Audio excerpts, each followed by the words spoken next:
Welcome to issue 228 of Marauder Champions Monthly, a podcast about Marvel Champions, a living card game by Fantasy Flight Games. Here, we take a good look at the most critical piece of the game, the Marauders. We'll discuss those poorly understood characters, unfairly labeled villains, and their various plans to shape mutant kind and benefit the planet, as well as those so-called heroes intent on thwarting him. I'm one of your hosts, Meek, and with me tonight is Daniel. Hi, Daniel. Hello, welcome to the lair. We're delighted that you're here, Meek. Yes, first time in the lair. It's nice. It looks nice in here. And our great leader, Steve. How you doing, Meek? How's it going? And my fellow protection guru, Mike. How's it going, Mike? Oh, yeah, buddy. Yep. Got my green friend here. So.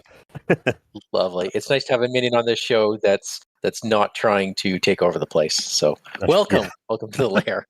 Yes. Oh, yeah. I stayed out of all that. Yeah. I let them. I stayed out of all that stuff. So I don't want any inhibitor collars or anything like that. And hey, it looks really nice because of them. They've just been cleaning and sweeping and working. That's true. It does look nice. Now, Meek, this is your first time in the lair, but you have been to our pawn shop once before, haven't you? I have, yes. With the I sold y'all that little speck of poison. Yes. That killed yeah. Yeah.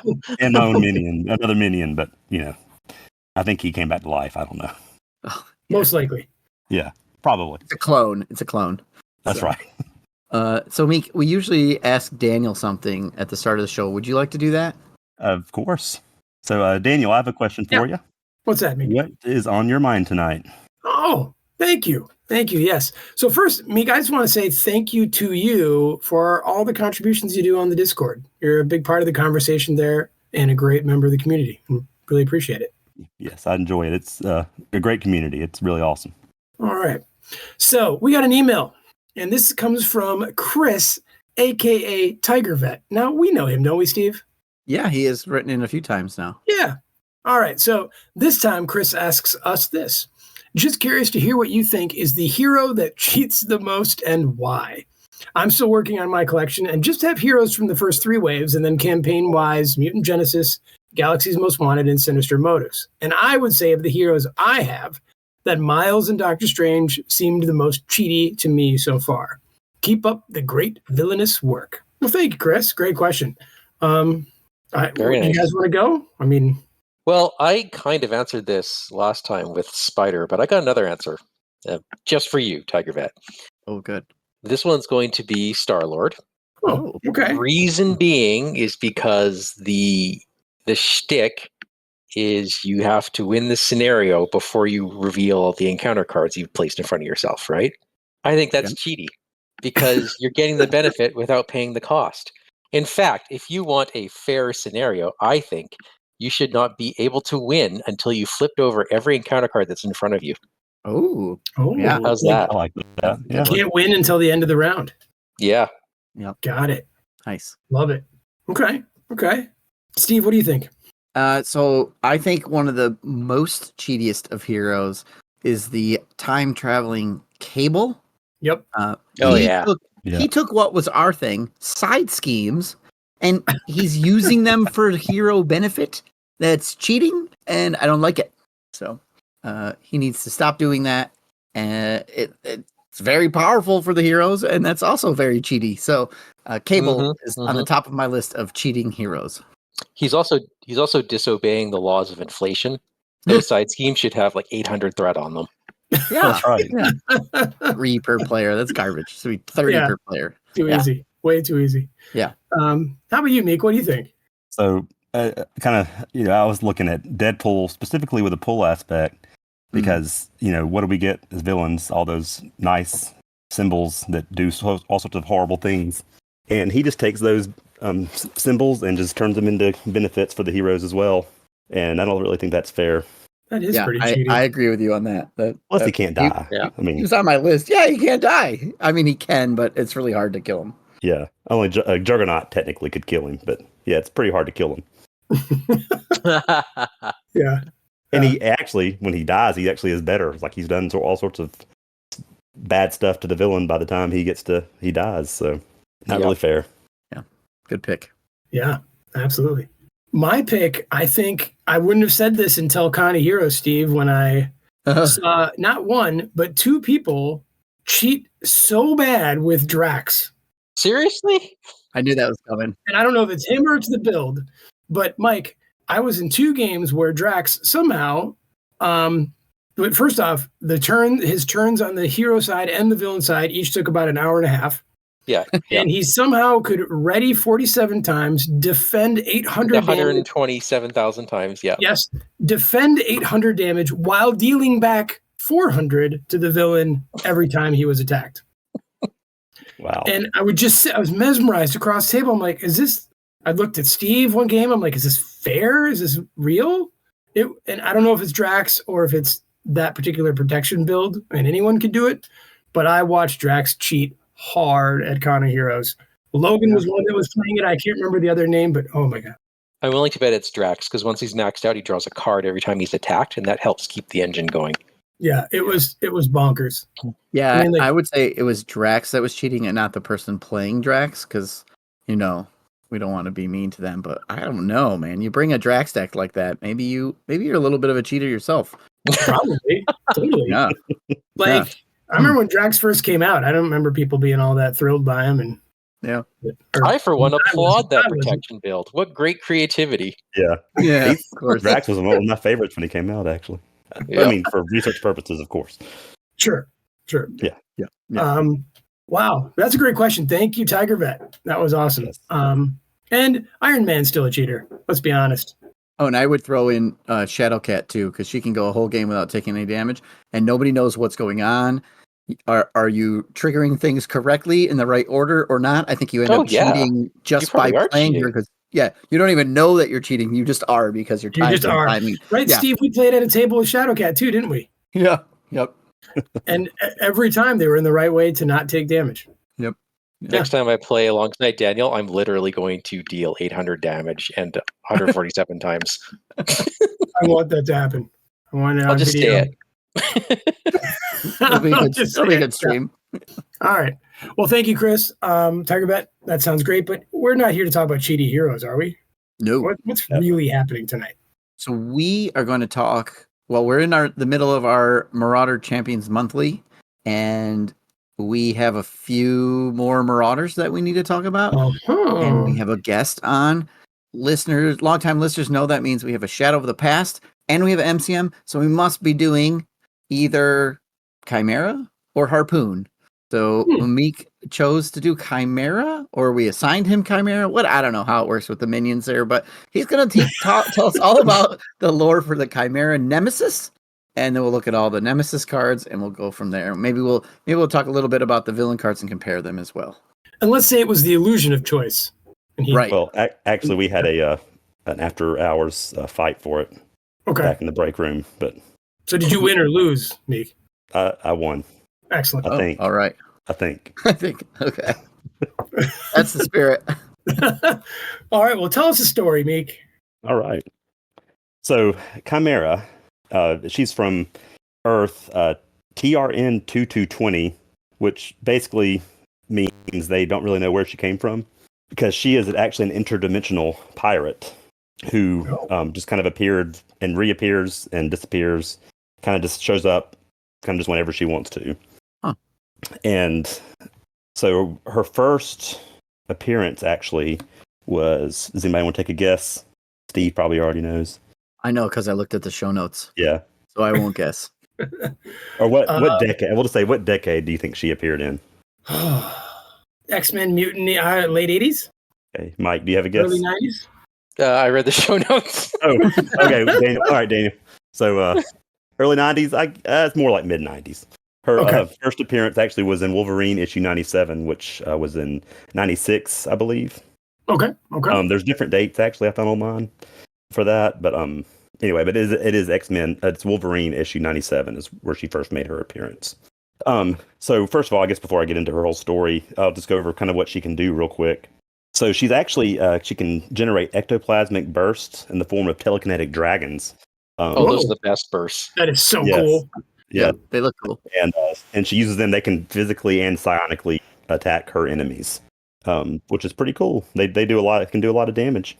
And she also has a little bit of telepathy as well, but she doesn't really.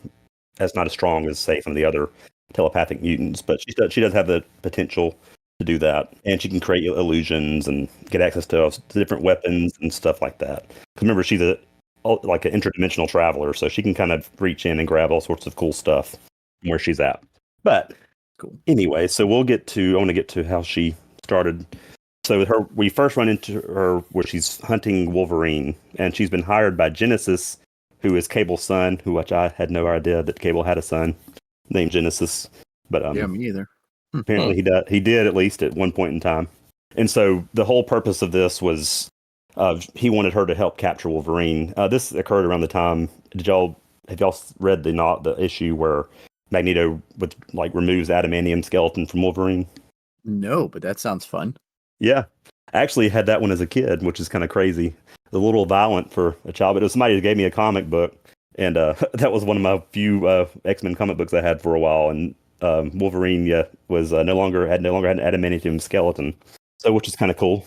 I do have a recollection of like an image of him with the metal coming out of his body. So maybe, kind of look like snakes or worms or something coming out of him. That was it. Yeah. Oh, okay. That's pretty nasty. And I read that as a kid too. Yeah. That explains and of course, something. Wolverine survived because he's a cheaty hero and can heal everything.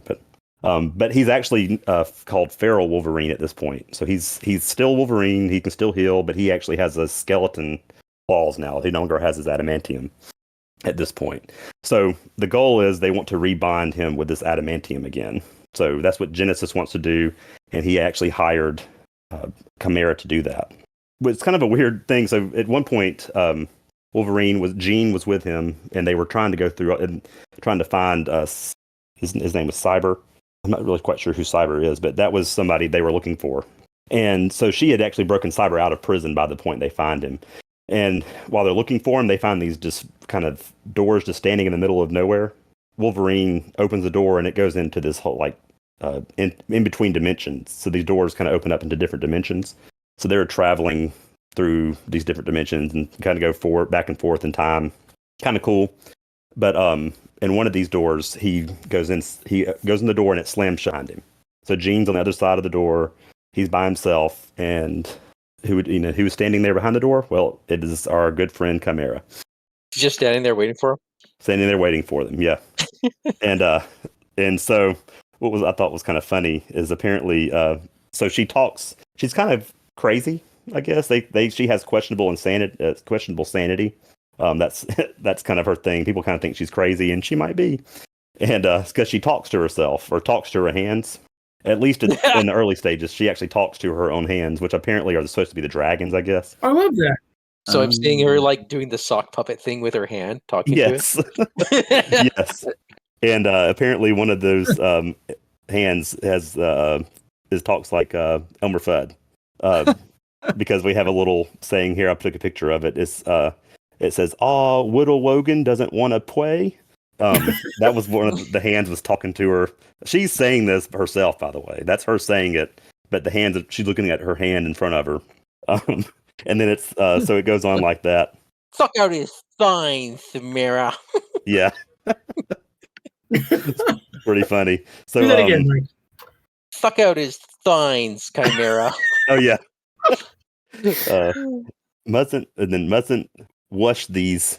Well, mustn't wash things. No. So she's having a full-on conversation with herself while Wolverine's just standing there. And I like her even more. I know, this is great. Pretty awesome.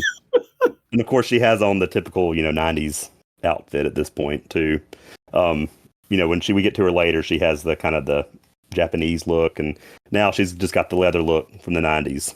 So they get in a little fight. She tells him the plan, and then she attacks him with her dragons and get in the fight. And she's getting close to being able to beat him. And of course, what does he do? He stabs her in her hand. Oh. And she has to run away. So she's just trying to, be nice, give him the skeleton back, and he stabs her in the hand for it. But wow. Typical hero. Right. I bet he didn't want his skeleton removed in the first place, and now he doesn't want it back. Yeah, for real. And also, she was teamed up with a villain called Dirtnap. Oh, Dirtnap, and Daniel, you can't see this in the picture, but it is literally a rat with a little red smiley face on his back.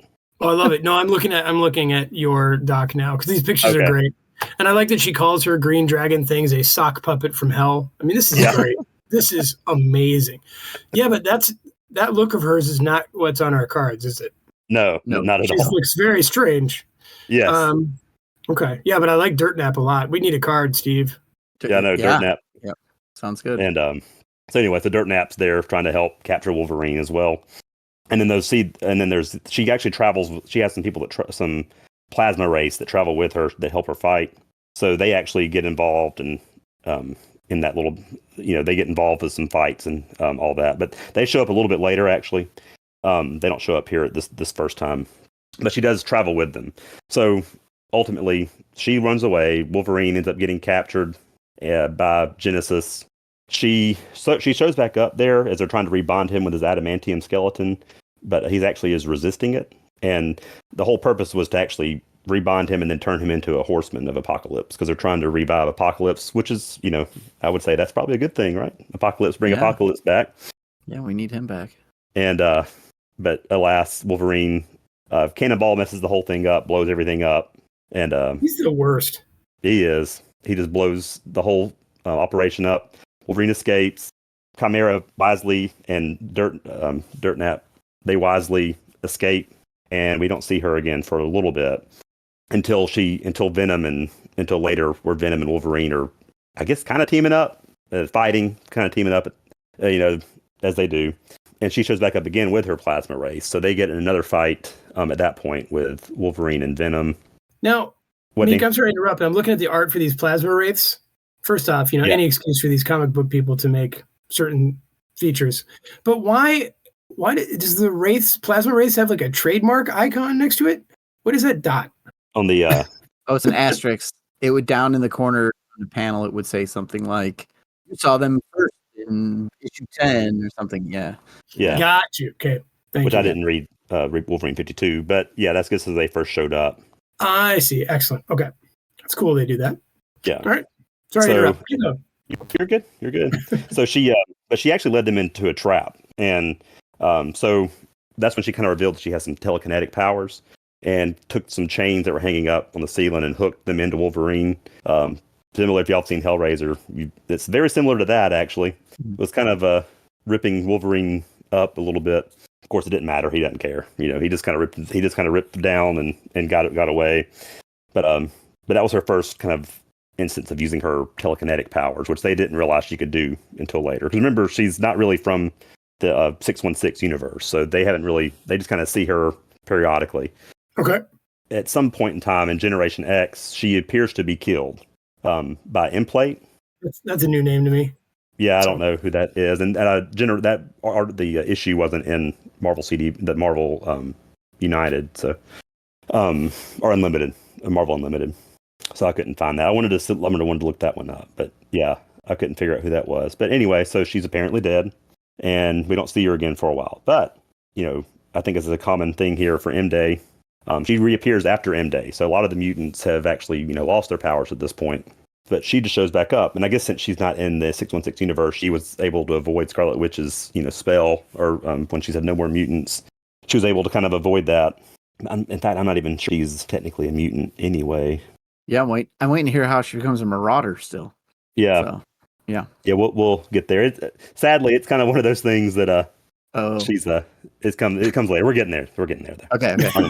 She's a mutant, but it's just not really sure when she became how she became a mutant. But anyway, so she reappears and she's out just doing her, having fun, killing some little crooks out and about, bored, and Madeline Pryor shows up. And so while Chimera is out here doing her thing, Madeline Pryor invites her to join her group, which she calls the Sisterhood of Mutants. So can you guys remind me why I know that name? Who's Madeline Pryor? We've talked about her before, right? She starts as a love interest of Cyclops, turns into the Goblin Queen, does a bunch of stuff. Isn't she Jean Grey's clone? Yeah. That's okay. Yeah. Yes. That's why so they thought she was Jean for a while. Okay. So I guess she's one that has been able to keep her powers. So technically, Chimera also had no choice but to accept because she would have been killed if she hadn't accepted. But she claims she joined it because she was bored. So she joined the Sisterhood of Mutants, which included some of her She favorites. was bored. Okay. Yeah. Good reason as any. I like Chimera a lot. Yes. And then one of our favorites, Spiral. She's on the Sisterhood of Mutants. Nice. Lady Deathstrike is another one. Good. That's a great team. And then there was Shaw's daughter. He had some daughters, I guess. So Sebastian Shaw. So they were on the team too. Anyway, so they're setting up a plan, which we're not really sure what that plan is at first. But part of that plan requires going to a cemetery, and they begin to dig somebody up. Well, guess who happens to be at the cemetery at the same time they're there? Good old Domino. Oh, okay. Because it's Domino, and she'll be there if she's supposed to be. All right. So, yep. Lucky break that she's there. Yeah. And so, of course, they threaten Domino. She's basically I think she's it's 5 or 6 to 1. So Domino doesn't really care. You know, she's lucky, and she gets in a fight with the Sisterhood. And while they're so Chimera and Lady Deathstrike, and I think Spiral kind of keep her busy while the rest of them are doing their thing. And during the fight, Domino actually stabs Chimera in the chest, right in the middle of the chest. Very nice of her. I thought she was a hero. But not that I didn't think heroes kill people, but apparently Domino does, or tries to. A lot of them do in the mutant comics. It's a little unsettling. Yeah, the villains, they aren't trying to kill anybody; they're trying to bring somebody back to life. I mean, come on. But anyway, so fortunately, Chimera is pulled back, and they all escape because they found what they were looking for. So Domino, they go through Spiral's portal, and we're all good. Madeline Pryor is able to heal Chimera. So she's all good to go. And then she reveals her plan. So the body they had dug up is actually Betsy Braddock. Oh, here we go. I was wondering when we were going to talk about, the hero associated with this one. Betsy Braddock. Okay. So Betsy, I guess, has been dead for a while now. Oh. I don't know when she died, but Psylocke, because her body is in a Japanese ninja's body. Is it Quainan? I can't remember her name exactly, but she's kind of like that. The body of Psylocke has like 2 minds kind of in it. Sure. So okay. Yeah. So they actually want to.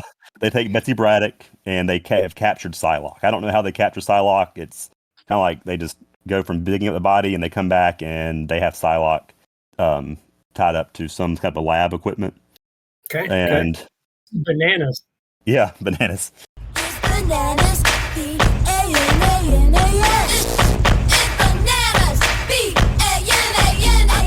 So Madeline needs all of their powers at this point to help her do this. So they all stand in a circle around this decomposed body of Betsy Braddock, and they cast a spell, and they remove Betsy Braddock's mind and put it back into her old body from Psylocke's body.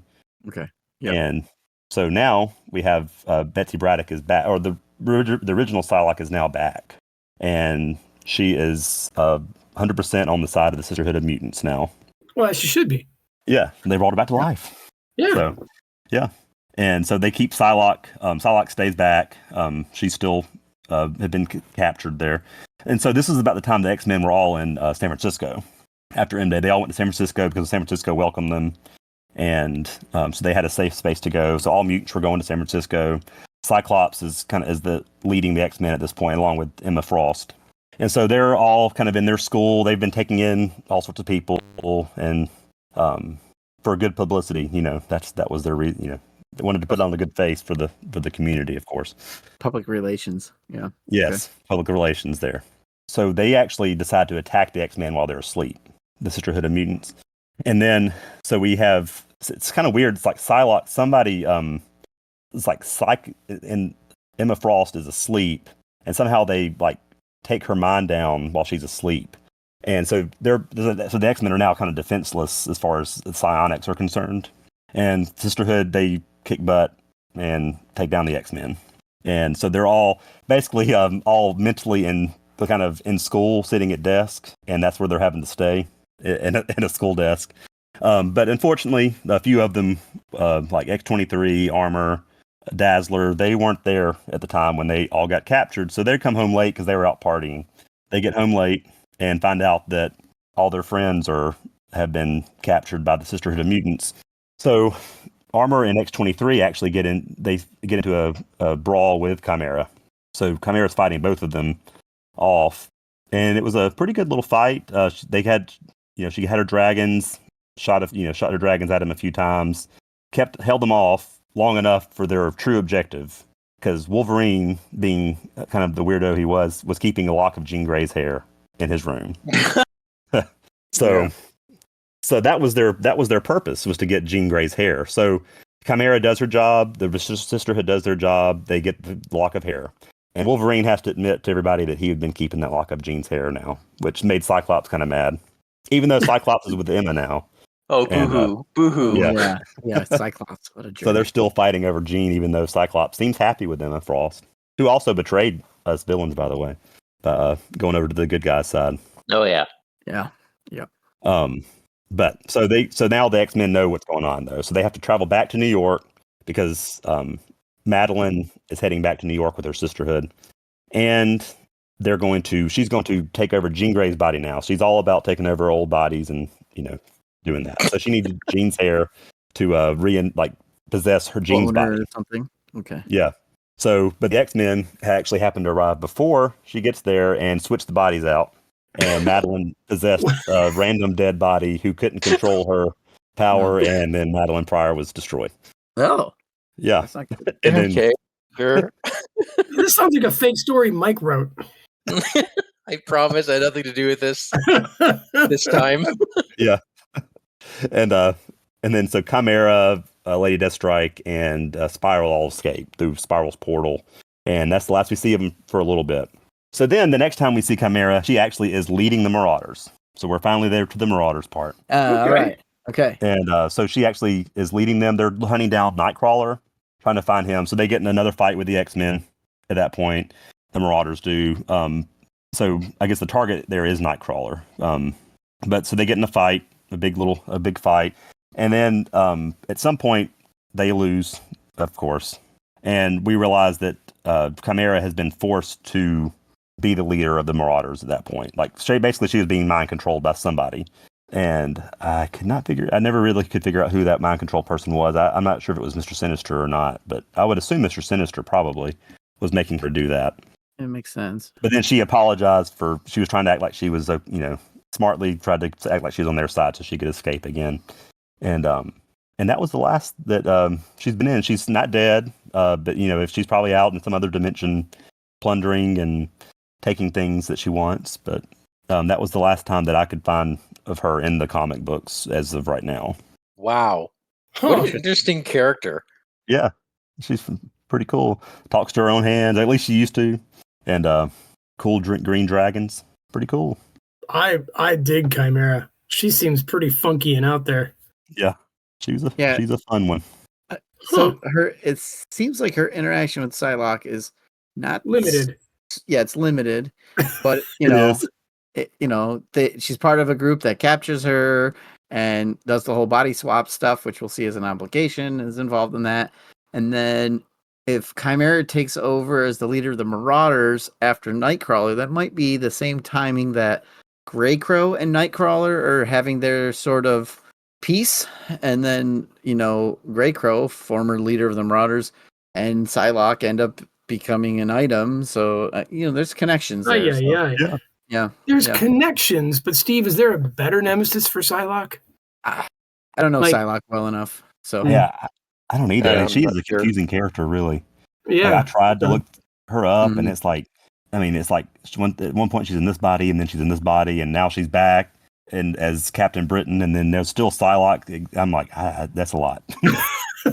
So it could be anybody. All right. Yeah, and I think part of it is like Marvel did some retcons for some cultural sensitivity issues because of how they had originally written Psylocke, and Betsy Braddock was supposed to be maybe Asian and then wasn't, and it was English, and there was some imperialism going on and things like that. So at some point, maybe there's somebody who knows a whole lot more about that if we ever do a secret dossier on Psylocke. So. That would be fascinating. Yeah, because this... Okay. I don't want to volunteer for that one, though. So. All right.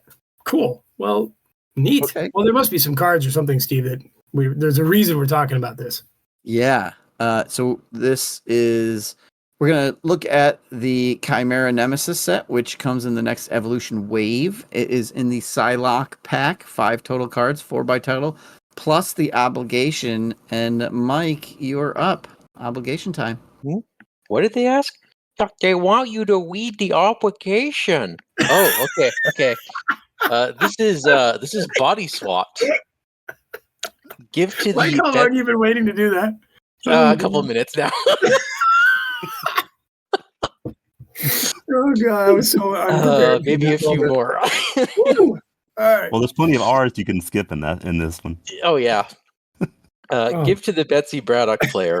You cannot flip your Psy Katana upgrades. When revealed, flip each of your Psy energy upgrades to its Psy Katana side and exhaust it. Lots there. Alter Ego action, discard 1 psionic card from your hand to discard this obligation. Oh, you missed something. What? 2 boost icons. Yes, you're right. Thank you. 2 boost icons. Oh boy. Wow. So there you have it.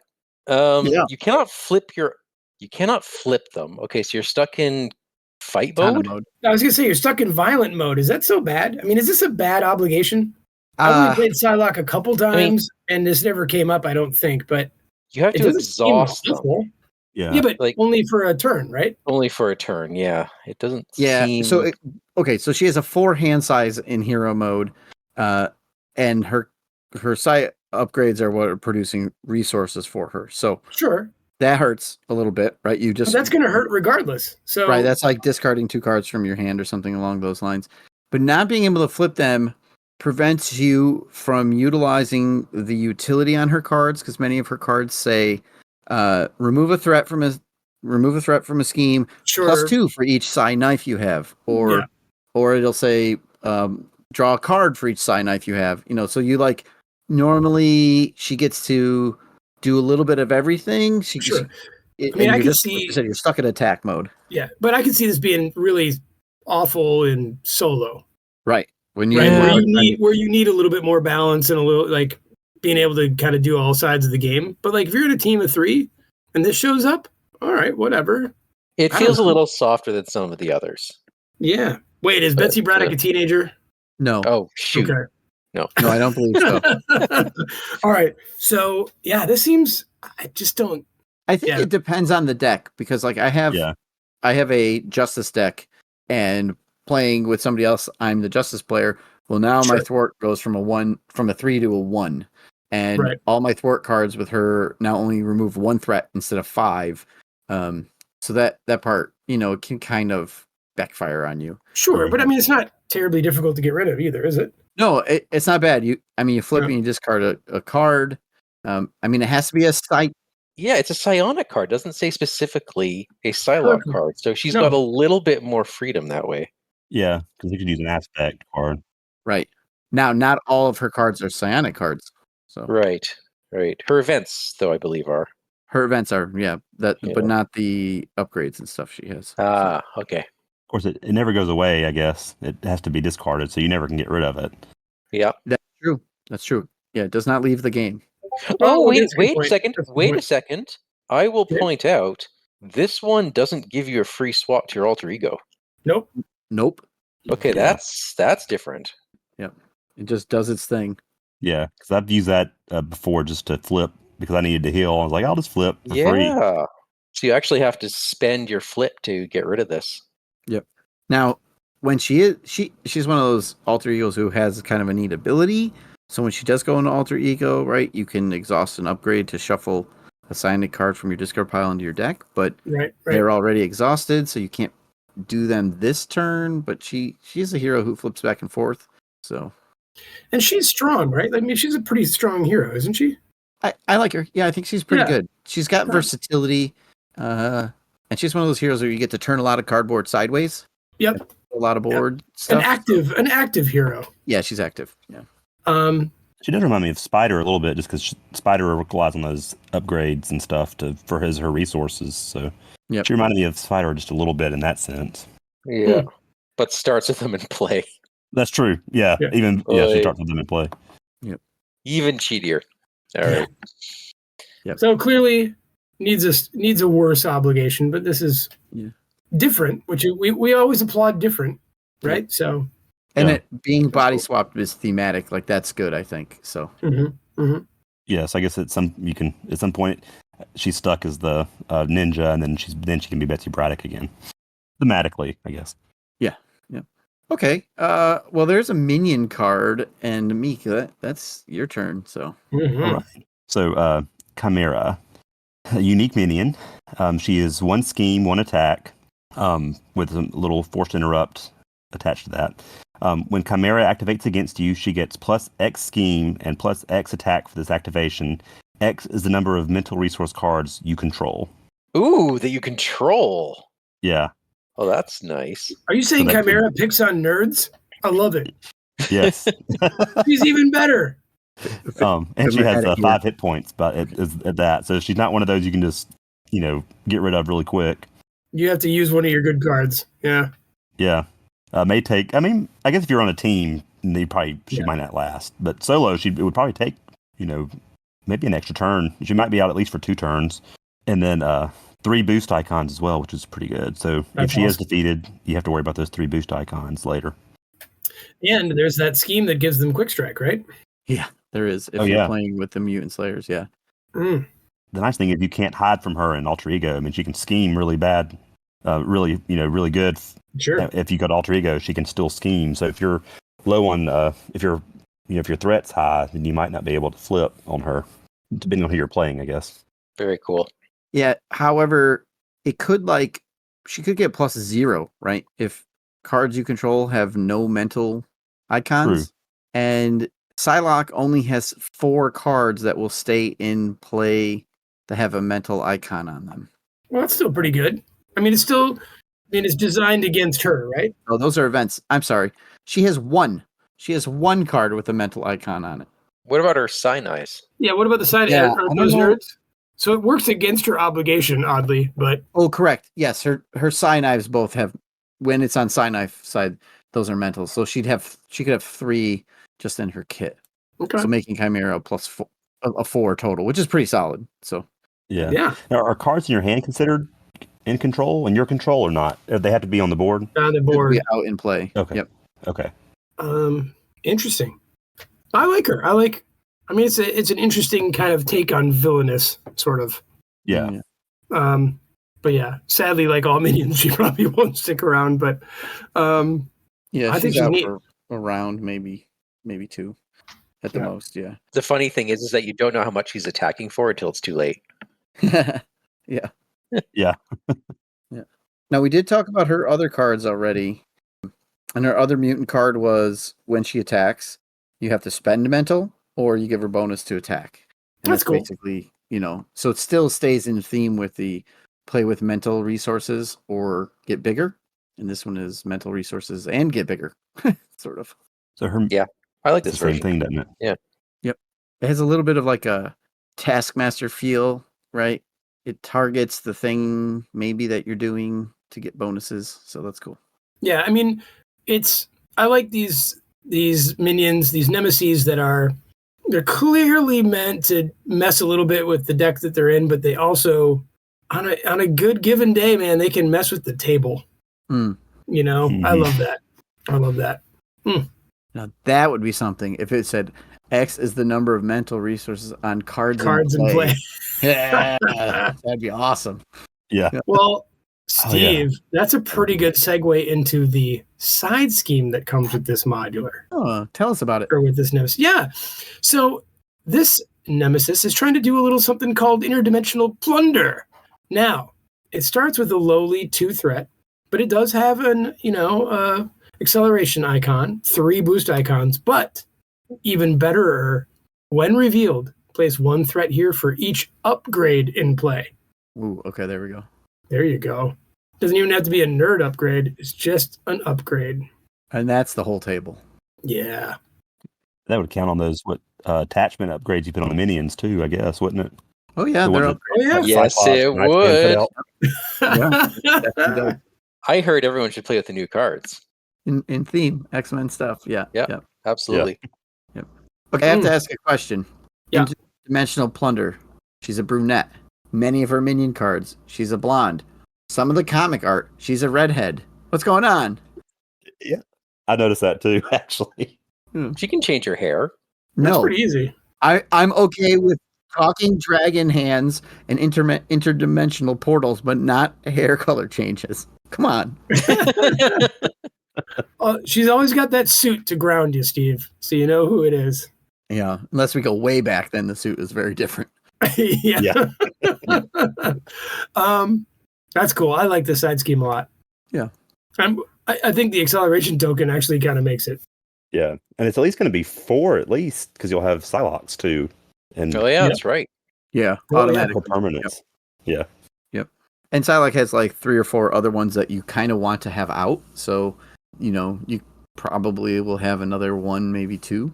So I mean, Cool. most people do. There's only a couple of heroes that don't want all their upgrades out.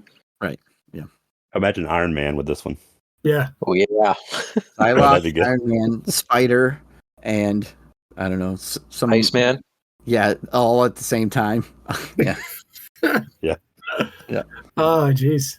Well, there's more cards, Steve. Give us one. You got to take a turn. Oh, I get one. Yes. Psionic Illusion Oh, is a psionic traded attachment. This is attached to your identity. oh I love The these. Forced Interrupt. When you attack an enemy, name a resource type. Then discard the top card of your deck. If that card does not have a resource of the named type, change the target of this attack to a friendly character of your choice and discard this card. Wow. 2 icons. Yeah, that's pretty cool. So it's a lot going on in this card. It attaches to you. You attack. You say mental resource. You discard the top card of your deck. If it is not a mental resource, you hit a friendly character. I guess Magic's okay with this one. Yeah. And Domino. Yeah. Potentially, yeah. Now, I'm a little confused based on Meek's story about, like, where's this coming from? Is this a thing she does? He said she had some mind reading and some other I guess, but like, basic psychic powers. So. I want snake hands and stuff, dragon hands. This Oh, just you mean- seems like out of the blue. And I mean, anyway, Yeah, I don't never know. really saw her do anything like that. I mean, that because Madeline was doing more of the mind control, and the Shaw sisters were doing more of the mind control stuff, and they're in the Sisterhood's storyline. I mean, this is supposed to be an illusion, and you said she could make illusions. So she's tricking the person via the illusions, not necessarily mind Yeah. control. Yeah. So And that's her power. I mean, she did have some psionic powers and telepathic power. I guess that would be within her realm to do that, I guess. Wow. Huh. Does this card not go away if you attack her? Or if you attack the enemy? Or does it go away no matter what? Yeah, it stays on it. it No, stays out until you actually hit a friendly unit with it. Okay. So if you get lucky, you have to do it again. Yep. Ha ha ha. Oh, that's Unless you're fun. magic, unless Oh, you're I magic. really like that. Part of me just sort of initially read it as like, do this thing one time and then just, no, that's great. Yeah.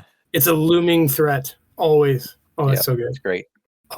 All right, Meek. There is one more of these cards that I think we're all waiting for, so go for it.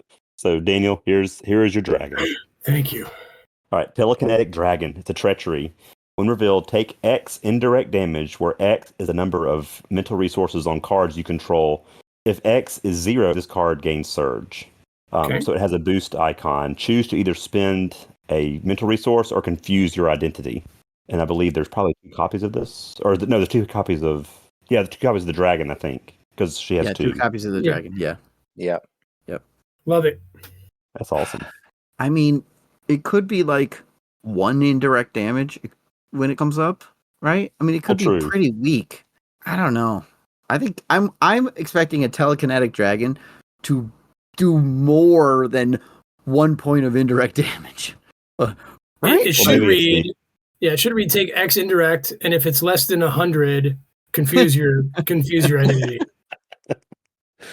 They made me look like a chump. Yeah. Yeah. Yes, they did, puppet hand. So, Yeah, I guess on the 1, those are the puppet hands. Yeah. and the boost is like, I mean, the boost is okay thematically, right? Like, do you see through the telekinetic dragon illusion, or does it get you? Sure. that's fine. But I don't know. The other part, it's like It's just funny that this whole set terrorizes nerds. Steve, what would maybe compensate for that is if it had actual boost icons. That's the other problem. well, I mean, it's got a 3, a 3, a 2, and then 2 specials. Yeah. Isn't her pre-con Justice? Oh yeah, it is. For Psylocke, it's Precon Justice. Yeah. So hit her a little bit harder there. So there's going to be some of those, yeah. Okay. It would be nice if it was. I think I would prefer the dragon to say like mental resources on cards you control and cards in your hand. So then it would really hit. Or that would be nice. Or The cards in your hand, even because all the events and everything else like that would also get it. Resource cards, all that sort of stuff. My guess is in playtesting, someone got hit for 8 and was a little upset about it. Oh, whiny playtesters. Who cares? It's a telekinetic dragon. This is another house rule, Steve, for MCM house rule. There you go. Yeah. And you have to make Mike's voice at the same time too. Yeah. Or just change control to what Meek wanted it to be. Yeah. Your hand, your cards you control. There you go. Boom. Yeah. This set is neat, guys. Yeah, it's neat. Yeah.